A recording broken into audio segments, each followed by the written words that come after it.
September 2020 is shaping up rather nicely for new indie game releases. So much so, we've decided to produce yet another rundown of 5 more indie games out this month we think you'll be wanting to check out.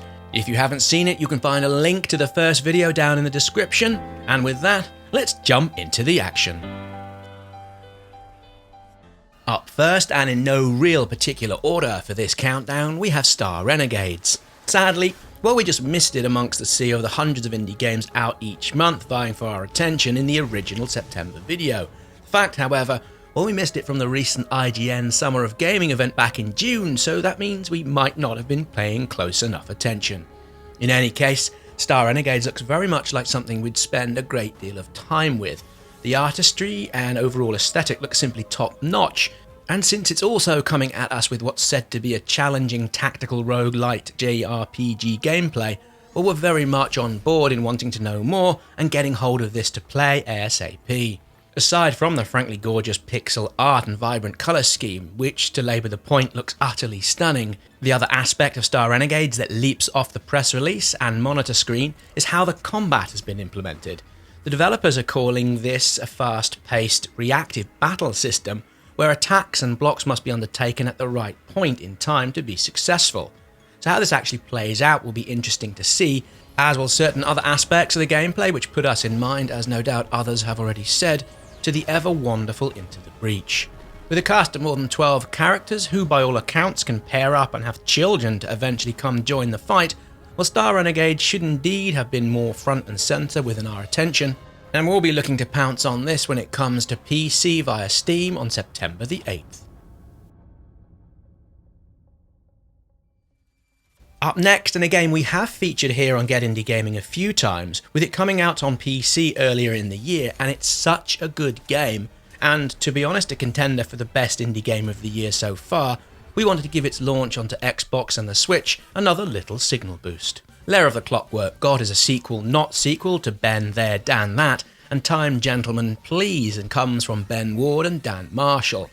Now don't worry if you've yet to play those previous games, although you really should, as having done so won't spoil your time with this one. What works so well here is how Ben and Dan have mashed together point and click and platforming mechanics. One of the characters will only undertake actions associated with one of those genres, with the other holding similar values.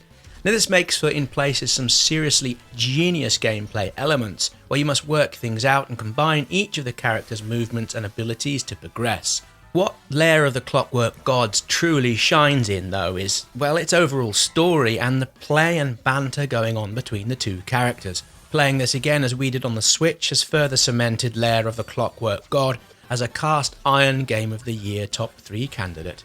If you haven't seen this, go get this one played once you're done with the rest of the video. Coming out September 10th, and this little video is number 3. As far as the eye is another game we've only recently seen, with us spotting it as part of the virtual online Gamescom conference a week or so ago. It has a really interesting premise insofar it is a true roguelike with turn-based resource management elements, all made with randomly generated situations and natural events. The idea is to guide your villagers by playing as the wind to the centre of the world to escape rising floodwaters. You'll need to manage their resources and help them grow wiser by way of agriculture, crafting, together with magical and scientific research. Now, we're often drawn to these kind of games, particularly playing them together in a sort of pass-the-controller couch co-op kind of thing, and this one looks like we'll really rather enjoy it. We're big fans already of how it looks, with the colour scheme and its autumnal tones, starting to match what we're already seeing outside of our windows here in Amsterdam. It's been one heck of a year so far, and a summer to largely forget. Here's hoping As Far As The Eye, which comes to PCs by way of Steam on the 10th, will offer yet more much-needed escapism. Before we move on, a quick but huge shout out to our Patreons for your ongoing support, and if you're able, consider joining our community over there on that platform to help support Get Indie Gaming in bringing you these rundowns and more here on YouTube. You can check out our Patreon page by following the card that's on screen now or following the link down in the video description. Every dollar helps us grow and provide better indie game coverage for our ever wonderful little community. And with that, let's move forward with the countdown.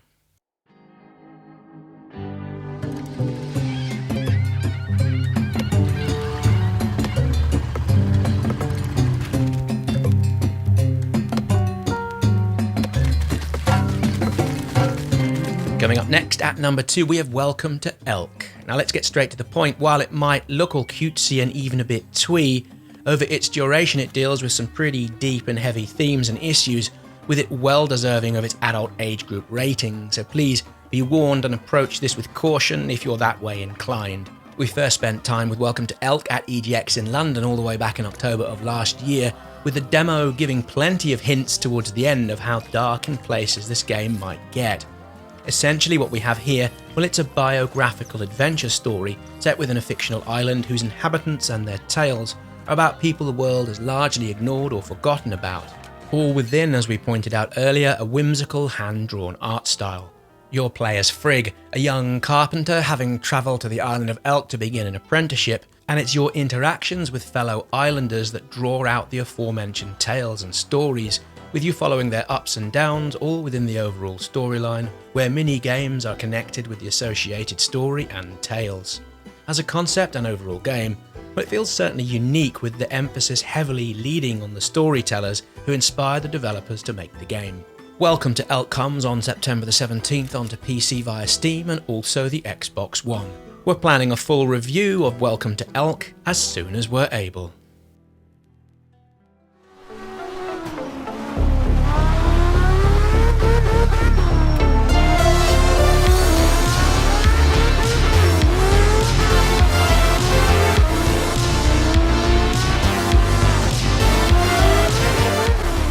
Number 1 we have Art of Rally, and yes, the use of all lowercase for the naming convention is spot on, although all kinds of wrong, but never mind.